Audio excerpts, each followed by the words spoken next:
Well, churches were closed across America, but Planned Parenthood clinics stayed open, thanks to the politicians they paid off.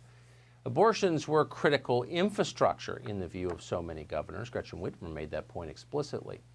Despite that advantage they enjoyed over legitimate businesses, despite the fact the national organization of Planned Parenthood has thousands of employees, Planned Parenthood affiliates still collected $80 million from the federal government, money that was meant to assist small businesses. Now, you first heard about that on this show 2 nights ago. Now, 27 Republican senators have asked the Department of Justice to investigate why that money was sent to Planned Parenthood in the first place. Meanwhile, in an interview last week, Planned Parenthood's CEO celebrated the silver lining of the coronavirus.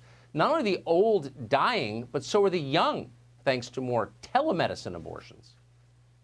Medication abortion is offered earlier in the gestational period, and it really requires just 2 pills that the person seeking abortion would take within a 24-hour period. In many cases, we're able to see a patient now with the expansion of telehealth via Skype like this, intake the patient and then drive, and that patient will come and pick up the prescription and go home and take that medication safely at home. It is actually a silver lining in this pandemic.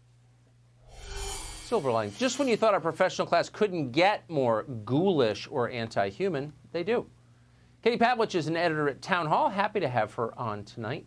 Katie, thanks so much for coming on. How do you think Planned Parenthood, which again takes hundreds of millions of dollars from taxpayers every year, it's the largest get out the vote operation the Democrats have, how are they posing as a small business and getting away with it?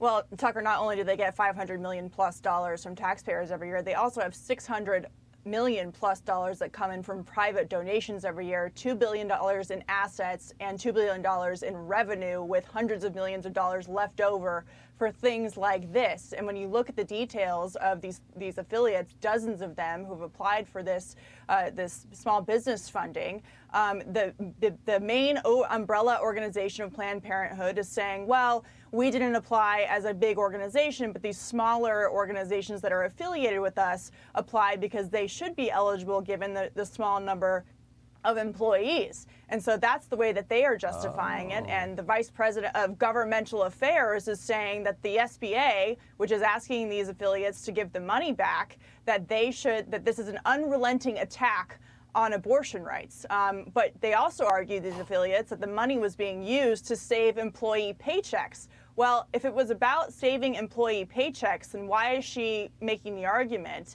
that this is an attack on abortion rights?